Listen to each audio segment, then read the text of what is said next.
Buenas tardes a todos, ¿cómo les va? ¿Me confirman si me pueden escuchar por ahí? Si me confirman por el chat. Vamos a arrancar como todos los viernes, ¿sí? A repasar un poquito la actualidad de los mercados, ¿sí? Hoy lo tenemos con nosotros a Federico Furiase, ¿sí? Es economista de Estudio Bain, también es profesor en la Universidad Torcuato Di Tella, de la maestría en finanzas, ¿sí? ¿Cómo te va, Federico? Acá. Hola, ¿qué tal a todos? Todo muy bien y bueno, un placer la invitación. Siempre está bueno hablar de mercados, combinando con macro y la perspectiva internacional y local. Así que gracias por la invitación. Bueno, gracias a vos por venir y esta es la idea de un poquito de esta conferencia, hablar más de macro, que acá Federico la tiene mucho más clara que todos nosotros juntos, ¿sí? Así que vamos a estar viendo un poquito también cómo viene la macro afuera, la macro local y también los mercados, ¿sí? Vamos a empezar repasando la semana de los mercados internacionales, ¿sí? Tuvimos datos una semana muy movida, ¿sí? En cuanto a la actividad de los bancos centrales del mundo, ¿sí? Tuvimos dato de inflación de la eurozona, ¿sí? 0,2 interanual, ¿sí? Superó levemente las expectativas que eran de un 0,1%, ¿sí? Es el nivel más alto que tiene la zona euro desde enero, ¿sí? Bueno, impulsado un poco por subas en alimentos, alcohol y tabaco, ese fue el rubro, digamos, que más subió. Después tuvimos también el PBI de la zona euro, ¿sí? Con un crecimiento de un 0,3 en el segundo cuarto, ¿sí? Habíamos tenido un 0,6 en el primero con respecto al último de 2015, ¿sí? Así que una desaceleración a la mitad, impulsada un poco por estancamiento en la economía francesa, ¿sí? Después tuvimos el día de hoy, ¿sí? En la mañana, madrugada nuestra, declaraciones del Banco Central de Japón, ¿sí? Que si bien relajó la política monetaria que venía llevando, si recordemos políticas de estímulos, de cada vez estímulos más grandes, decepcionó un poco al mercado que esperaba todavía más, ¿sí? Esperaba un crecimiento en los estímulos todavía más grandes a los que presentaron, ¿sí? Eh, no hubo, digamos, el llamado helicóptero de dinero, sí, o el hecho de que el Banco Central le regale plata a la gente prácticamente. Kuroda, bueno, ya lo había descartado en la semana en una entrevista en la BBC. Mantuvo la tasa de interés en negativo, sí, menos 0,1%, sí. Bueno, lo que dijimos, a pesar de aumento en los estímulos, el mercado estaba esperando un poco más y el yen se apreció 3%, ¿sí? En el día. Una apreciación muy pero muy grande que ya lleva unos cuantos meses, te diría. Como estás viendo, Federico, qué descontrol monetario que hay en el mundo, ¿no? ¿Cómo termina esto? Bueno, buena pregunta. No, ahí un poco la visión es la famosa trampa de liquidez de la que hablaba Keynes, ¿no? Es un contexto de bajo crecimiento en el mundo desarrollado, básicamente explicado por un déficit del lado de la demanda, del consumo y la inversión, eh, expectativas de deflación. Entonces la tasa de interés, la baja de la tasa de interés no alcanza para equilibrar ahorro e inversión en un nivel tal que genere una recuperación de la actividad hacia la zona del pleno empleo. Eso es lo que llamaba Keynes la trampa de liquidez, que los bancos centrales bajan la tasa a cero, pero eso no alcanza para reactivar la inversión. Entonces empiezan todas las políticas de relajamiento cuantitativo, expansión monetaria, que es lo que está haciendo, empezó la Fed y ahora terminó el Banco Central de Japón y la zona euro. Y además, digamos, la otra cara de la tasa cero es que, digamos, en un contexto donde las economías desarrolladas tienen déficit fiscal y deuda pública a niveles elevados, bueno, tampoco la tasa de interés tiene margen para subir rápido, porque si no genera un problema desde el lado de la sostenibilidad de la deuda pública. Entonces ese es otro factor que explica el escenario de tasa cero en el mundo, además de un escenario con crecimiento lento, con inflación lenta y con exceso de ahorro por sobre la inversión. Digamos, esos son los tres focos que explican el escenario de tasa cero y que, digamos, va a seguir así. Después la pregunta es si se soluciona solamente con política monetaria. Y creo que ahí la política monetaria expansiva tiene rendimientos marginales decrecientes. Cada vez tracciona menos no genera inflación, sino que genera burbujas en activos financieros. Y ahora se empieza a dar esta discusión del dinero helicóptero. Es decir, hacer política monetaria expansiva, pero para que llegue a la actividad, que sea para financiar directamente política fiscal expansiva, bajando impuestos o subiendo gastos. Sí, es difícil ver cómo termina esto. La reflación en los distintos activos, bueno, se vio hoy en lo que es el Nikkei 225, el índice de Japón, caía antes del anuncio un 2,5%, y bueno, después del anuncio el mercado terminó sobre reaccionando y cerró en positivo 0,5%. Así, muchísima volatilidad vivieron hoy los activos japoneses después del anuncio de Kuroda, ¿sí? Pasemos ahora a ver un poco los datos de Estados Unidos, ¿sí? Bueno, continúa la temporada de balances. Esta semana compañías muy pero muy importantes presentando resultados, la mayoría de ellos bastante buenos, superando expectativas. Un crecimiento espectacular en los casos de Facebook, en los casos de Amazon, bueno, mismo Apple también, saltando un 7-8% después de la presentación. Presentaron entonces, dijimos, Apple, Facebook, McDonald's, presentó Twitter también, presentó Coca-Cola, presentó Alphabet y bueno, mismo Amazon también, ¿sí? El S&P 500 cerró al alza, ¿sí? Esta semana levemente flat, prácticamente en cero, y un S&P que está marcando nuevos máximos, sí, que está, lo veo según mi criterio un poco alto, sí, está más para tradear que para un buy and hold, digamos. Pero bueno, así está el mercado, sí, hay un exceso de liquidez en el mundo impresionante. Tuvimos la Fed, ¿sí? El día miércoles mantuvo tasa en 0,5, ¿sí? A pesar de que, bueno, como habían comentado en los comunicados, los riesgos externos continúan menguando, ¿sí? De cierta manera, ya el efecto Brexit un poco se fue apaciguando. Señalaron también fortaleza en el mercado laboral, previsionaron inflación llegando al target del 2% en el mediano plazo. Recordemos que faltan en este año las reuniones de septiembre, noviembre y diciembre, ¿sí? Acá, bueno, me parece que la Fed tiene cada vez más excusas para seguir pateando una suba de tasa. Recordemos, está en 0,5. Recordemos que también la última suba fue en diciembre del año pasado, ¿sí? De 0,25 a 0,5. Y que en ese punto la proyección era, bueno, voy a subir 2 veces más la tasa y voy a cerrar 2016 en 1, ¿no? O sea, voy a subir 0,25 y cierro en 1, ¿sí? Ya estamos a julio y la tasa de la Fed sigue clavada en 0,5, ¿sí? Y un dato clave, ¿sí? Que tuvimos hoy, los datos preliminares del PBI de los Estados Unidos, ¿sí? Creciendo bastante menos de lo esperado, ¿sí? En el segundo cuarto, respecto siempre al cuarto anterior, ¿no? 1,2% por ciento de crecimiento, el crecimiento, digamos, dato preliminar, este es preliminar, después sale el revisado, ¿sí? Contra un 2,6 que se esperaba, ¿sí? Y acá esto, como hoy tuiteaba Federico, que ahí después les paso el Twitter así lo siguen, digo, ¿es esto bullish para el mercado? Porque implica tasas bajas por más tiempo, porque la Fed sí continúa, digamos, postergando subas en el tiempo.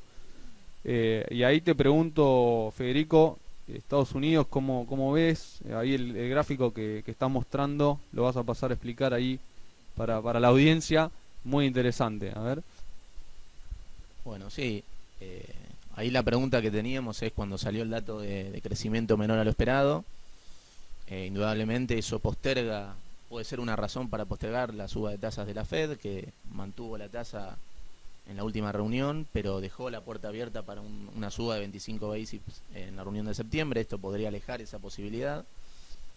Y es algo que se viene dando sistemáticamente. Cuando llega el momento de subir, la Fed va encontrando alguna excusa para postergar esa suba.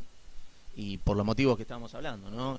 La alta deuda de las familias, el déficit fiscal combinado con un stock de deuda pública en la zona de 100% deuda bruta, que si uno lo combina con un déficit de 2 y uno sostiene que un crecimiento y una inflación en la zona de 2, la tasa no puede ir mucho más arriba de 2 para no generar una suba de la deuda pública, del ratio de la deuda pública PIB, que es una de las razones de por qué no puede subir las tasas tan rápido.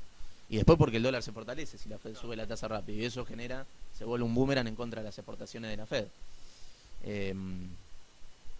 Pero al final, digamos, que la Fed postergue la suba de tasas, eso es bueno para los bonos que generaron una caída en la tasa del bono de 10 años, y eso es bueno para los bonos emergentes porque significa que con baja de tasas y con volatilidad acotada, además el VIX bajó con el dato de crecimiento más débil y una Fed yendo más lento, con lo cual eso es bueno para que los emergentes sigan comprimiendo spreads.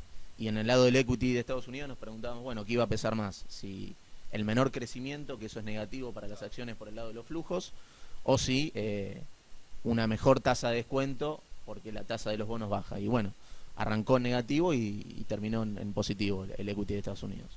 Y este es un grafiquito que muestra cada uno de los puntos, son dónde ve la tasa de interés cada uno de los participantes del FONC, del Comité de Política Monetaria de la Fed, para los distintos años. Para 2016, con las últimas proyecciones de junio, tienen incorporado un escenario de 2 subas de 25 puntos básicos, con una tasa terminando en 0,875 en el año.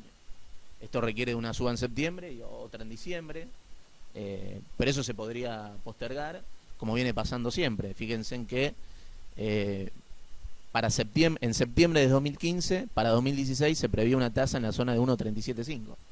Digamos, eso es lo que viene haciendo la Fed, de ir postergando el escenario de suba de tasas por los problemas que tiene del lado de la deuda privada y pública, y del lado del fortalecimiento del dólar, con lo cual eso es un viento a favor para los emergentes, y en general y para Argentina en particular, en este contexto necesita apalancarse para financiar la transición. Sí, digo, no solo para emergentes, sino también para los propios commodities, sí, cuánto dependen muchos emergentes bueno, en nuestro caso soja principalmente. Vamos a hablar también algo de un dato de commodities, inventario semanal de crudo, 1.670.000 por encima de la semana anterior, y se esperaban 2.260.000 por debajo, ¿sí? O sea, un dato de sobreoferta muy grande, que le pegaron muchísimo al crudo esta semana, 6% abajo, hoy rebotando recién alrededor de 1%, pero bueno, digamos, la expectativa para el crudo es complicada, ¿sí? Recordemos que había subido una barbaridad en los primeros meses del año, ¿sí? Una recuperación bastante fuerte, y ahora ya recortando de vuelta.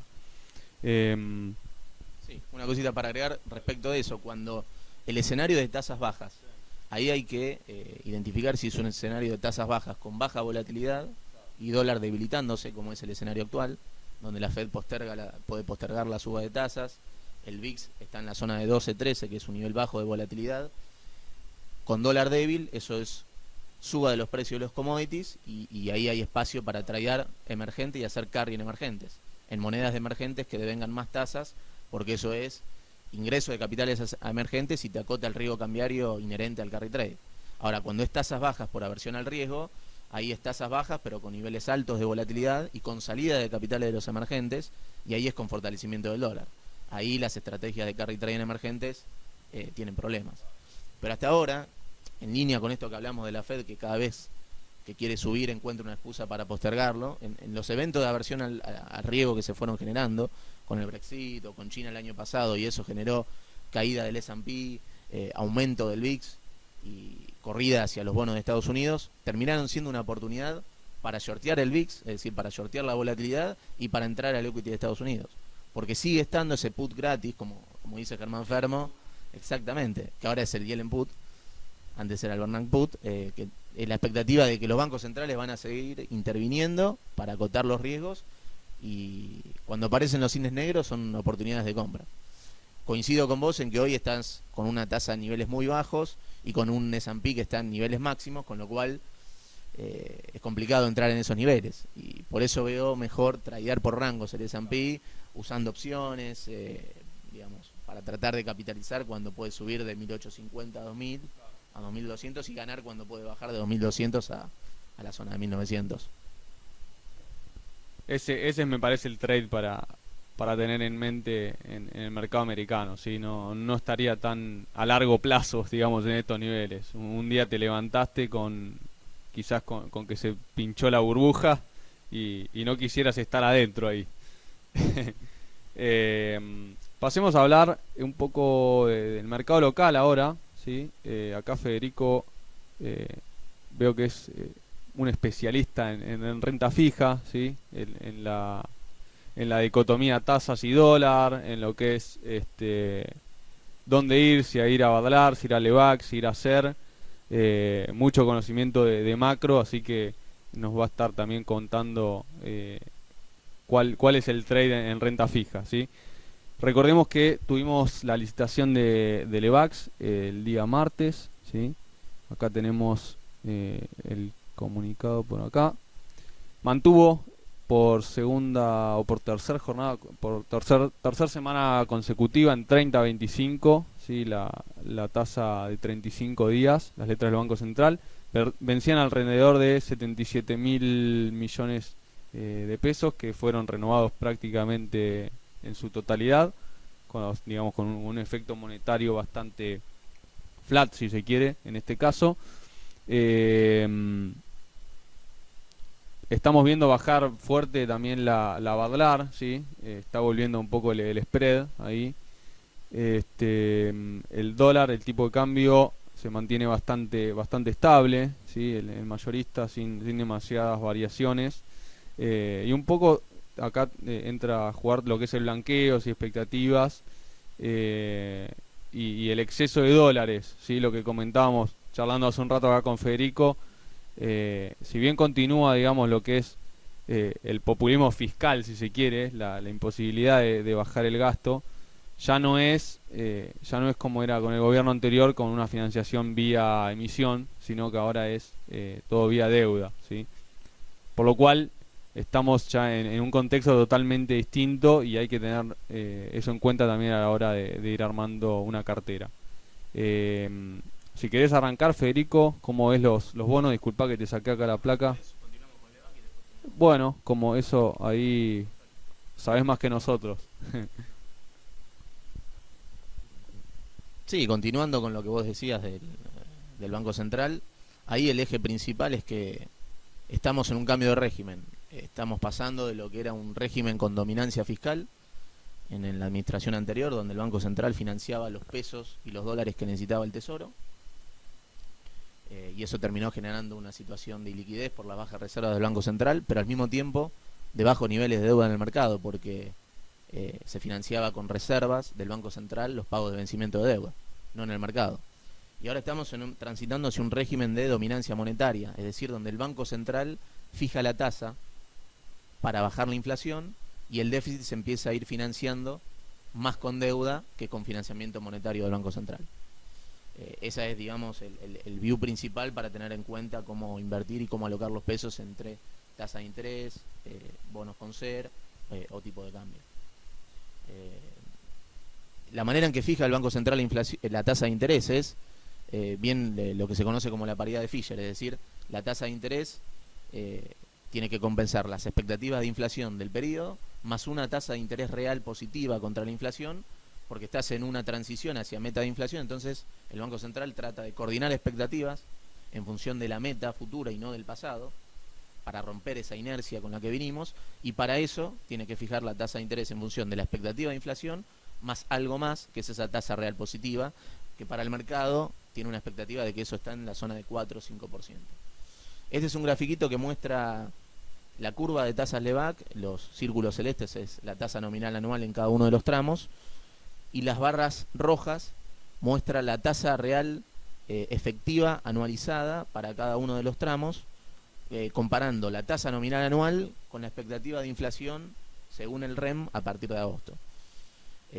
Tomando la tasa de Levac de 35 días en la zona de 30-25 de tasa nominal anual y comparándola con la expectativa de inflación del REM de agosto de 1,9 mensual, eso da algo así como una tasa real efectiva anualizada en la zona de 7,5, con lo cual, que era de 3,8 cuando la expectativa de inflación era de julio, que era de 2,2, con lo cual eso da idea de que el Banco Central tiene margen para seguir bajando la tasa de interés, para ir convergiendo hacia 4 o 5 de tasa real, que seguramente está esperando a la nueva publicación del REM para ver si esas expectativas de inflación de agosto se sostienen, dado que en junio hubo una aceleración de la inflación core, entonces está maximizando la cautela, pero digamos la idea básica es que sobra tasa de interés, tanto contra las expectativas de inflación como contra las expectativas de devaluación, por eso el carry trade tiene valor.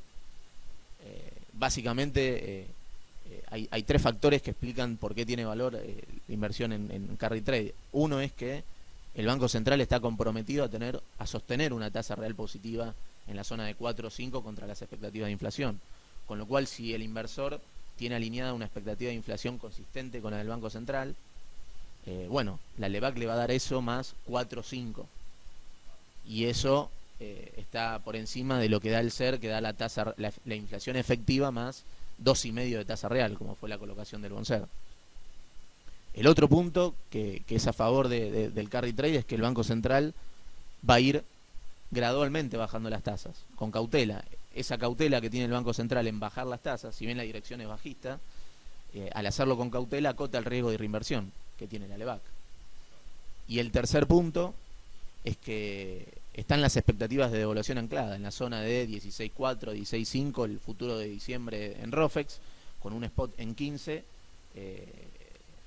la expectativa de ingreso de dólares comerciales y financieros, por el lado de las colocaciones de deuda de provincias y ahora por el blanqueo, eso le da margen al Banco Central para, que no haya un movimiento brusco del tipo de cambio, con lo cual, por ese lado, en la comparación entre el carry, entre la LEVAC o dólar, también tiene ese punto a favor.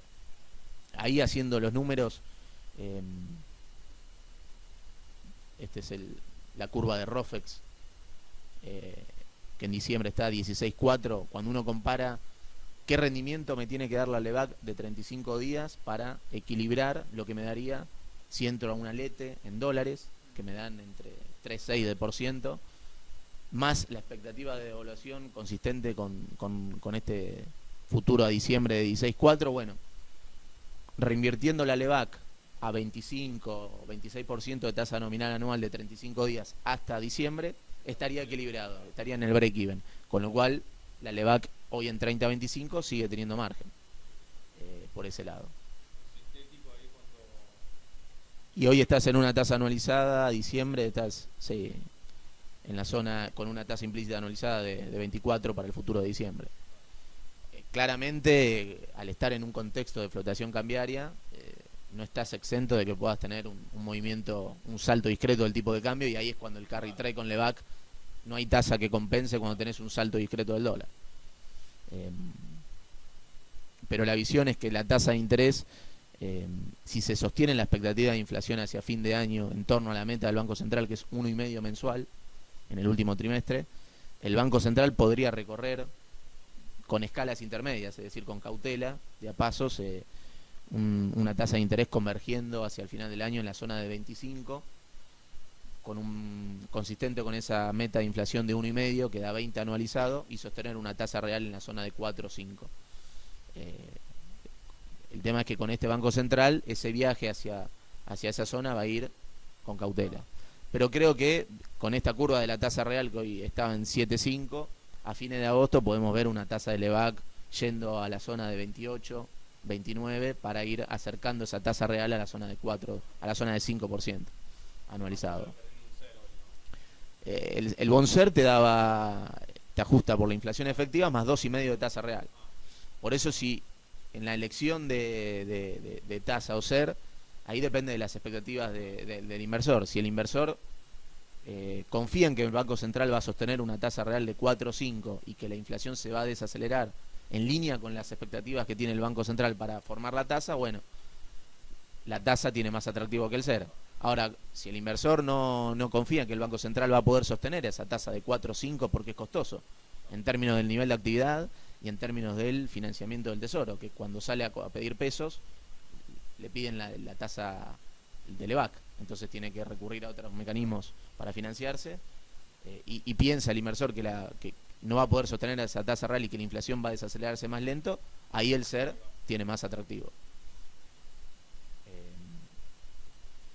Y después por el lado de la LETE, bueno, la tasa break-even que compensa la LETE y la expectativa de devaluación del ROFEX de 16.4 está en la zona de 25-26% de la LEVA, con lo cual hay margen. Pero en un contexto de flotación cambiaria, para el inversor conservador que se quiere dolarizar, la LETE es un instrumento de corto plazo, de bajo riesgo y que ofrece un rendimiento atractivo para la curva soberana, de 3,5-4% según el plazo. Ahora, para el que está dispuesto a asumir un riesgo mayor, bueno, la parte media y larga de la curva te defiende por el lado del cupón y por el lado de si tenés una expectativa de ganancia de capital, si en este mundo de tasa cero hay margen para seguir comprimiendo spreads. Por ese lado quería ir. Digo, hoy DICA y 24 están en la zona de un 6, 5,5 y 6. 24 más o menos rinde 5,5, DICA por encima de un 6,5. Venimos de compresión de spreads de ya unos, desde principio de año, si no me equivoco, unos 400 basis, más o menos, o un poquito menos también. El DICA ha dado ganancia, DICA y 24, ambos tramos medio de curva en dólares, han dado ganancias de capital muy interesantes, ¿sí? Quería preguntarte acá, Federico, ¿hasta dónde ves que Argentina podría seguir comprimiendo spread? ¿Sí? También enganchando un poquito con lo que hablamos de un contexto internacional de tasas que probablemente se mantengan por un tiempo más en niveles cuasi cero, digamos. ¿Cómo ves Argentina, digamos, en términos de riesgo y en términos de compresión de spread? Lo que estuvimos viendo las últimas 2 o 3 semanas es que un poco esa compresión ha frenado, ¿sí? Si miramos las subas en dólares de estos dos bonos que estamos mencionando, tramo medio, ha frenado un poco, ¿sí? El DICA ha frenado en torno a la zona de 161, 162 dólares. El Bonar 24 ha frenado también en la zona de 116, 117. Con lo cual me parece que estamos en un descanso, ¿sí? En ese camino a la normalización o a la convergencia digamos, de spread entre Argentina y por ahí la región, que más o menos está rindiendo en torno a un 4, 4,5, ¿sí? En este sentido, Federico, vos más o menos tenés algún target ahí de compresión. ¿Crees que le queda un poquito más Argentina para comprimir? Como ahí creo que tenés un gráfico de déficit cuenta corriente, tasa de interés 10 años. Perfecto, si lo querés comentar ahí. Sí, bueno, creo que hay, digamos, cuando uno trata de medir cuánto puede comprimir spreads, creo que hay 3 factores a mirar. Uno es que se mantenga el escenario de tasa cero en el mundo y de tasa libre de riesgo muy baja, con volatilidad financiera acotada por esta intervención de los bancos centrales. El otro punto a favor que tiene digamos, los rendimientos de la deuda argentina es que tenés una muy baja deuda pública que flota en el mercado. Pasamos a este gráfico que Argentina, la deuda pública que flota en el mercado, va a terminar 2016 en la zona de 17%. Con lo cual es un colchón muy importante porque tasa cero en el mundo y deuda pública que flota en el mercado muy baja, digamos, son 2 condimentos que te podrían dar margen para seguir comprimiendo spreads. Y partiendo de tasas atractivas. Con lo cual son buenos condimentos para que la historia financiera en Argentina siga. Cuando uno mira, este es el grafiquito de déficit de cuenta corriente de los distintos países con la tasa de retorno de los bonos a 10 años, y cuando uno mira esto, Argentina sigue teniendo margen para comprimir algo de spreads, sobre todo respecto de Brasil que se fondea en la zona de 4,5 a 10 años, con un Bonar 2026 en la zona de 6 y pico. Quizás hay algo de margen para ir acercándonos más a Brasil, dado que tenemos muy baja deuda pública que flota en el mercado y si continúa el escenario de tasa cero en el mundo. Cuando uno mira el gran riesgo en esta convergencia es el déficit fiscal. El talón de Aquiles es el alto déficit fiscal que tenemos. Sobre todo explicado por el déficit primario, no financiero, por el tener baja deuda, los intereses, la carga de intereses es muy baja, pero bueno, tenemos un déficit fiscal en la zona de de 4,4 proyectado para este año, de déficit primario. Cuando tomamos en cuenta los intereses se va a la zona de 5,4, y es una historia al revés que Brasil. Brasil tiene un déficit primario en la zona de 1,72, pero tiene una carga de intereses muy alta y un déficit financiero muy alto en la zona de 6,7, que había llegado a la zona de 10, explicado por la alta carga de intereses. En Brasil, con la suba de la tasa de interés de la política monetaria, gran parte de la deuda de Brasil está indexada a la tasa Selic, con lo cual, en paralelo con la suba de la tasa de política monetaria, que fue de 7,25 a 14,25, la carga de intereses fue de 4,5 a 8,5. Entonces el gran problema que tenemos es el déficit fiscal. Pero si continúa el escenario de tasa cero, creo que hay margen para seguir comprimiendo spreads en la parte media y larga de la curva, e ir gradualmente hacia los rendimientos de Brasil. Creo que uno podría tener una estrategia de bonos largos con un target de compresión de spreads en la zona de 100 basis a un año, acercándose, digamos, a Brasil. Cuando uno mira y hace el flujo de fondos de un bono, el bono de 10 años, el Bonar 2026, dada la duration en la zona de 7, bueno, con un aumento de 150 basis, hay una pérdida de capital en la zona de 10, con una caída de 150 y una ganancia de 11,4 por el efecto, ¿no?, de la convexidad. Pero bueno, esos serían, digamos, uno tiene que entrar a la estrategia y saber cuánto puede ganar y cuánto puede perder. Esos son los valores por ganancia de capital. Después, estos bonos te dan por el lado de la compresión de spread y la ganancia de capital, pero además tienen un alto cupón. Con lo cual ese es otro punto a favor de por qué entrarle a la curva media y larga en dólares soberana, porque también tienen un cupón alto, en la zona de 7-8% anual. Con lo cual, por el lado del cupón también te defienden. Quizás una primera conclusión puede ser para la combinación de carry trade vía Levax, y ir a un poquito más de rendimiento esperado, asumiendo un poco más de riesgo, pero combinándolo con bonos en dólares provinciales o soberanos de duration media y larga, esperando alguna compresión de spreads adicional de 100 basis, 150 basis, y además teniendo valor por el lado del cupón. Creo que esa puede ser una combinación. Para el inversor que es menos riesgoso, podría combinarse con el rendimiento de una lete en dólares, que es más corta. Sí, para por ahí algo más conservador, puede ser un alete o un bonito más corto, un AO20, un Bonar 17. Esas serían. Lo que pasa que ya la TIR del 17 está en 2,5, 3. Ya no le queda más. Ya no le queda demasiado rendimiento. Un alete que está en la zona de 3,5, 4 de rendimiento, y que también tienen un periodo muy corto, entre 90 días y 250 días, creo. Sí, esas son un poco las alternativas acá que está viendo Federico, muy interesante. Ya para ir cerrando, vamos a tocar ahí el último tema que teníamos pensado.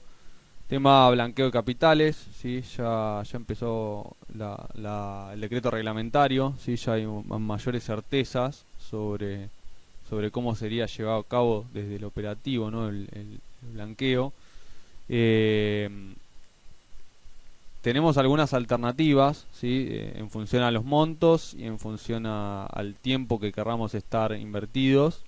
Bueno, por debajo de 350.000 no pagás impuestos. Entre 350 y 800 pagás el 5%, ¿sí?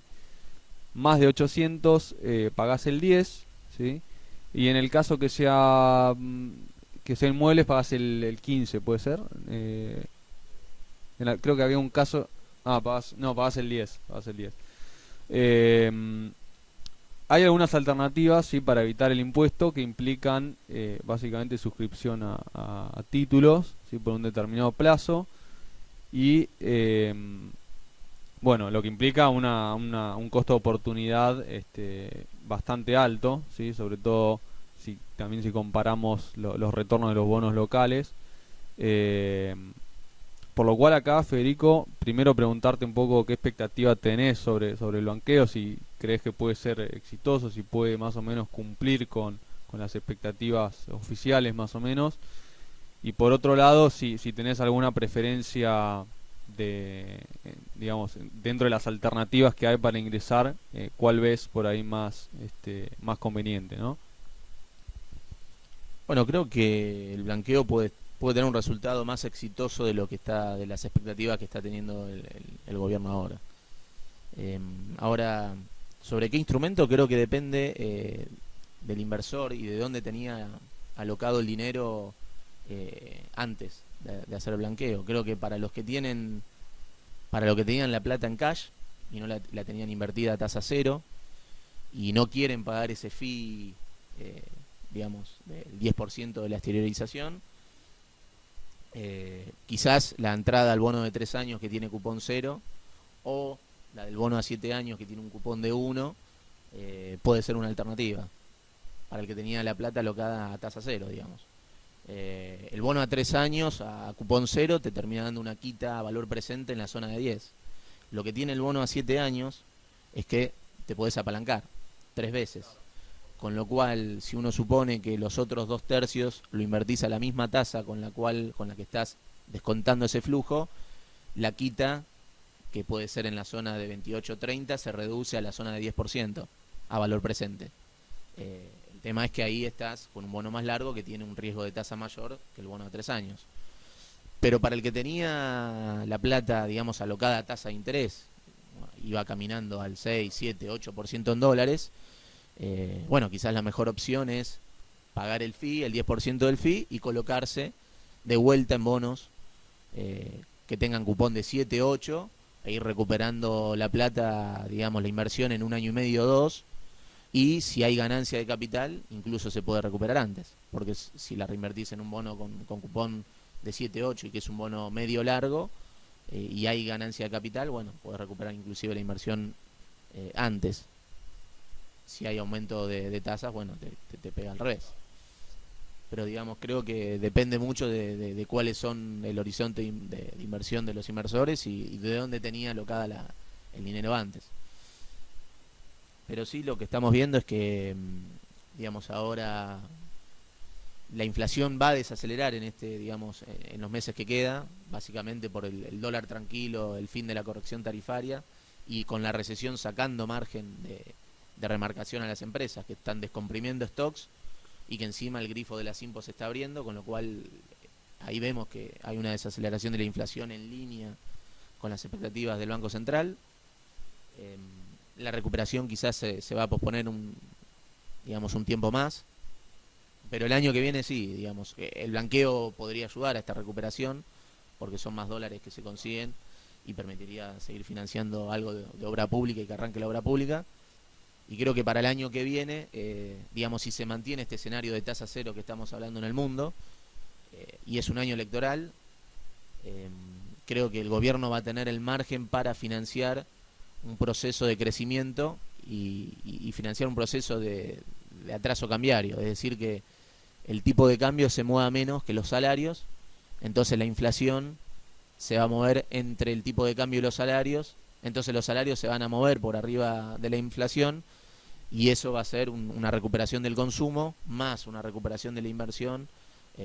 Vemos que hay margen para que el 2017 se vuelva a crecer. Con estas dos condiciones de que se mantenga el escenario de tasa cero en el mundo y que se consigan los dólares para financiar ese crecimiento, y dado que el gobierno tiene que, en un año electoral, tiene que asegurar, digamos, la gobernabilidad y compensar el costo del ajuste de este año y, digamos, podría poner esa agenda para el año que viene y que los salarios vayan por arriba de la inflación. Bien, bien, bien. Muy, muy completo acá el view que nos dio Federico, ¿sí? Todo mucho más fundamentado de lo numérico, ¿sí? También por profesión, ¿no? Ahí llevan todo mucho más en términos cuantitativos. Me pareció muy interesante, sí, todos los temas que estuvimos charlando, sí. Pasamos por lo que es afuera, un poco de equity afuera, tasas, crecimiento y bueno, una mirada distinta acá más de la macro, sí, de un especialista. Por lo general los invitados eran bien enfocados al mercado, sí, así que me alegra que hayas venido, Federico, agradecerte de vuelta. Lo pueden seguir en Twitter, es arroba Federico Furiase, ¿sí? En Twitter lo pueden estar siguiendo con toda la información ahí de la macro y del mercado, ¿sí? De los dos costados. Si te querés ahí despedir, Federico, si te quedó algún temita pendiente para charlar. No, darte las gracias por la invitación. Bueno, estoy dispuesto cuando quieras. Me encantan estos temas, lo que es mechar la macro con los mercados. Así que bueno, estamos también siguiendo por Twitter, que siempre estamos siguiendo las cosas. Y bueno, gracias por la invitación. Un placer. Bueno, gracias a vos nuevamente. Les agradezco también a toda la audiencia, así que nos estuvieron escuchando acá todos los viernes. Hoy no tratamos mucho equity local, ¿sí? Pero bueno, para cortar un poquito los mismos temas de siempre, fuimos más hacia renta fija, ¿sí? La semana que viene probablemente estemos charlando más sobre los papeles locales, que bueno, el Merval empezando un recorte pequeño por ahora, hoy recuperando un poco más, ahí de la mano de APBR y algunas metalúrgicas que despertaron. Pero bueno, ya vamos a estar hablando más de eso en la próxima teleconferencia, ¿sí? Les mando un abrazo a todos y que tengan muy pero muy buen fin de semana.